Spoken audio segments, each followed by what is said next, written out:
Olá pessoal, tudo bom? Então vamos ver aí uma partida completa da Najdorf, jogada agora na Copa do Mundo de Xadrez desse ano, 2021, em 16 de julho, entre Alain Pichot e Ivan Sarik. Dois grandes mestres, rating 2630 o primeiro, 2653 o segundo. Então, caras aí na faixa dos 2.600, muito altos, muito fortes. E aconteceu aí uma das nossas aberturas preferidas, tanto de brancas quanto de negras. A Najdorf linha Bispo G5. A partida foi bastante interessante. Só repassando aqui os lances: E4, C5, cavalo F3, D6, D4, CD4, cavalo D4, cavalo F6, cavalo C3, A6, bispo G5, cavalo de BD7, postergando um pouquinho E6, fazendo um suspense na posição, dama E2, a linha do momento contra essas variantes, contra E6 também, às vezes alguns jogam F4 e depois dama E2, se vem cavalo de BD7, ao invés da clássica com bispo E7. Aí depois da clássica, em geral, é dama F3. E6, F4, agora transpôs para a linha mais normal do cavalo de BD7, dama C7, então as negras postergando o bispo E7, roque na ala da dama, B5, A3, freando o contra-jogo das negras no flanco dama. Isso nós temos nos nossos vídeos aí sobre a Najdorf, nós já mostramos essa abordagem que é bem interessante. Seguiu bispo B7, G4, então avalanche de peões no flanco rei, bispo E7, rei B1, mais um lance profilático. Aqui o computador prefere F5 para as brancas, já para tentar definir o centro. E o segredo aqui é não avançar E5 para não entregar a casa D5, tá? Muito, muito importante. Bom, mas as brancas jogaram rei B1, veio H6, então questionar esse bispo é uma linha moderna, é o que o pessoal sempre faz em algum momento. Aqui até foi numa fase mais adiantada, no 12º lance. Tem linhas em que isso é feito bem antes. Bispo H4 e G5. Bom, computador da torre C8 como uma linha para chegar mais rápido na igualdade. Bom, o que nós temos aqui para comentar? A ideia de justamente tirar o peão de F4 e lutar pelo controle da casa E5, que é válido, gente. É válido porque o cavalo negro em E5 atinge C4, causando problemas para as brancas. Certo? Vamos ver como é que desenrolou aqui. F por G5, aí vem cavalo H7 para recuperar o peão. Vejam que as brancas não podem continuar tomando o peão de H6 porque o bispo em H4 cai, certo? Então, bispo G3, agora recupera o peão. O cavalo ficou um pouquinho fora, mas isso não tem problema porque ele volta rápido. E ele também ele assume uma posição defensiva muito interessante.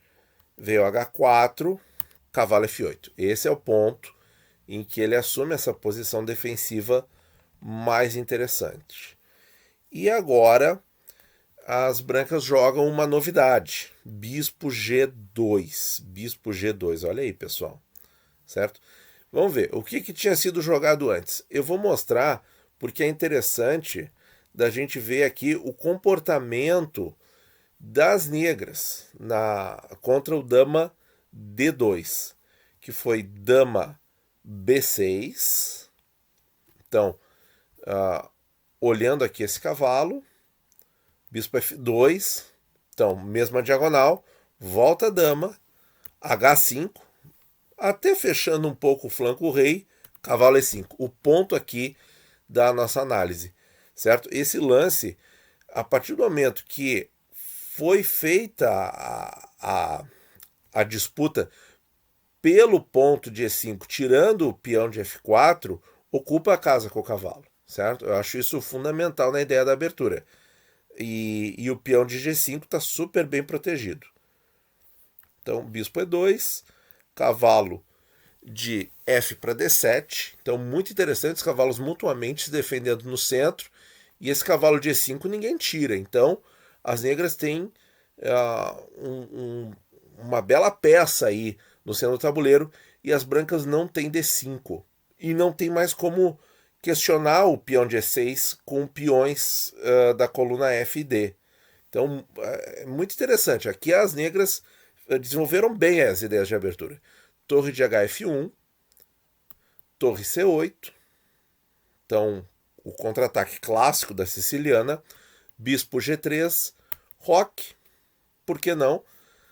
O flanco rei, por mais estranho que pareça, está fechado. Né? Cavalo B3 e jogaram mais uns 10 lances e a partida empatou. Tá? Foi entre os grandes mestres Straka e Yevtushenko em 2017. Ratings aí de 2.576 e 2.547. Então aqui as negras estão segurando bem, certo? Mais 10 lances a partida empatou. Bom, na nossa partida da Copa do Mundo, nada de dama D2. O jogador das brancas jogou bispo G2, provavelmente aí querendo um pouco mais da posição. E aqui talvez o Ivan Sarik não tenha jogado. Claro, eu não posso assim fazer uma crítica contumaz contra o lance, mas a gente pode também, junto com o computador, tentar entender o que está acontecendo aqui e tentar pensar um pouquinho com uma certa lógica. Ele jogou G por H4. E aí a gente pergunta, será que vale a pena abrir o flanco rei? Aonde que esse rei vai ficar no final das contas? Ele vai ir para o flanco dama ou ele vai ir para o flanco rei? Certo? Ele não está rocado ainda, ou vai ficar no centro. De qualquer forma, não parece muito interessante abrir o flanco rei. A versão que o computador dá aqui é cavalo para E5, que parece meio temático, né, nesse tipo de posição, certo? Mesmo que as brancas cedam o par de bispo, não tem problema, porque esse peão em E5 vai controlar casas muito importantes. Mas enfim, ele jogou G por H4 e agora as brancas fazem um lance sensacional e temático aí das sicilianas, que nós que jogamos de negras sempre temos que estar atentos. Pode dar uma pausinha no vídeo para pensar um pouquinho. Bom, pessoal, o que vem à mente é o seguinte: é os pulos dos cavalos no centro do tabuleiro, certo? Seria cavalo D5, cavalo versus B5, em geral o de D, né? Ou cavalo F5. Cavalo F5, pessoal. Cavalo F5, lance fortíssimo. Olha aí, ó. Sacrifica o cavalo para o peão, mas nós temos 3 ataques no momento contra o peão de D6 e o rei no centro. É por isso que. E o bispo tá também. Claro, o bispo tá. Por isso que essa captura aqui a gente vê como inadequada, porque ele não tá ameaçando o bispo de fato, porque a torre cai, né? Se peão por bispo, torre por torre, né? E então, quer dizer, me pareceu que faltou o temático aqui das negras cavalo E5. Então, jogou E por F5. Bom, a gente vai. Ele pagou para ver, né? Então, vai ficar bem interessante aqui para a gente continuar apreciando a partida aqui, ó. Veio E por F5 das brancas e aqui o computador já dá vantagem decisiva para as brancas. Vejam só, pessoal. E dá para entender, né? As negras bastante atrasadas no desenvolvimento, o rei mais exposto no centro, peões avançados aqui no flanco rei, várias colunas disponíveis para as peças brancas. Realmente está complicado. Veio agora o cavalo E5. Aí bispo por E5, D por E5, bispo por B7, dama por B7, dama por E5, caindo um peão central, assim, Como diz o grande mestre Rafael Leitão, caiu o barraco inteiro agora, né? Caiu o barraco inteiro. Torre de H8 está ameaçada, a torre na coluna D, a torre de H vem rápido para E1, rei não roca mais, tem avalanche de peão ainda no flanco rei. As negras estão completamente perdidas aqui. É fácil de perceber, né, pessoal?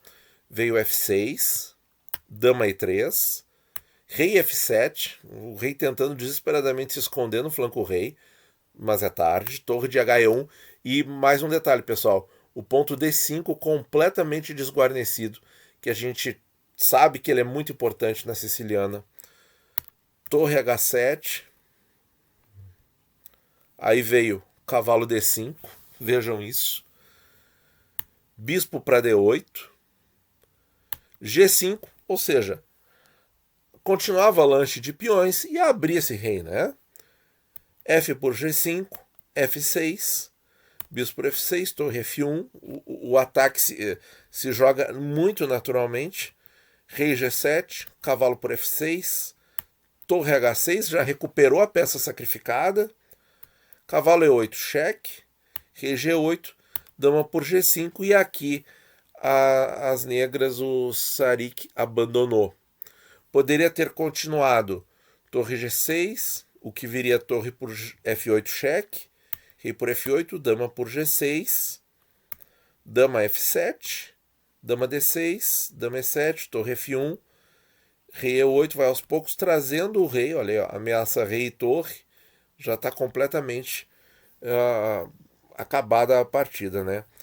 Aqui, ó, gente, torre por F8, rei por F8, dama por G6, por que não? Outra possibilidade não tem, daqui a pouco tá levando checkmate, né? Se joga alguma coisa como torre por E8, tá levando checkmate em seguida, né? Com torre F1. Então, pessoal, infelizmente o resultado não foi bom para as negras, mas eu acho que essa partida é bem instrutiva, porque é o seguinte, qual é o problema na nossa visão? Na nossa visão, o grande problema foi que aqui, ó, nesse ponto, no lance 17, as negras não conduziram do melhor jeito a posição na nossa visão, certo? Abriram o flanco rei e não atentaram para a possibilidade dos sacrifícios temáticos da siciliana das brancas, né? Que é jogar um cavalo em F5, em D5 ou em B5. Aqui mais comum é o bispo até, mas também tem sacrifício de cavalo em B5. Então esses sacrifícios são temáticos, né? E aqui me parece que já saiu da preparação do jogador das negras. E meio que é uma derrota de abertura, né? Porque aí não. E ele pagou para ver, não tem muito o que fazer, né? Vamos ver aqui alguma outra possibilidade. Por exemplo, dama C4, tentando propor a troca de damas. É uma ideia que ajudaria a aliviar o ataque em cima das negras, já que o rei não tem muita possibilidade de sair do centro e daqui a pouco o flanco rei abre, né? Poderia vir dama por C4, peão por C4, cavalo por E7, peão por, torre por, rei por E7, com posição ainda melhor para as brancas, né? Mas não parece tão catastrófico quanto o que aconteceu na partida de fato. Então, né, pessoal, e a gente acha também que as negras demoraram muito para definir esse cavalo em E5. Acho que tinha que definir um pouco antes para a partida não ter esse desfecho. De qualquer forma, esse ponto aqui, né, a gente vê que toda a estrutura das negras já está completamente destruída. Um ponto também é que assim, ó, F6 já parece ter efeitos decisivos, né? Se a branca jogar F6, né? Então isso é outra coisa que a gente também está percebendo aí na posição. Por isso que ele jogou F6. Mas não tem saída. Duas colunas abertas no meio do tabuleiro, o cavalo vindo rápido por D5, né? E os peões continuam avançando, abrindo mais colunas e linhas de ataque ao rei. Então, assim, uma partida muito instrutiva, muito didática, e apesar de ser fortemente tática, o que nós percebemos? nós percebemos muita estratégia aqui, né? Muita estratégia e talvez a condução um pouco lenta dos planos estratégicos que a posição pede levou a uma derrota rápida das negras, né? Pelo menos é o que a gente consegue perceber aqui por volta desse momento aqui, ó, depois do cavalo F8, é que as coisas começaram a ficar um pouquinho fora do eixo aí para a defesa. Mas quem sabe a gente no futuro aí não vai ver uma partida melhor nessa linha, com um resultado melhor para as negras, né? Porque a gente gosta de jogar na Najdorf, a gente gosta de partida aguda mesmo, né, pessoal? Muito obrigado e bons jogos a todos.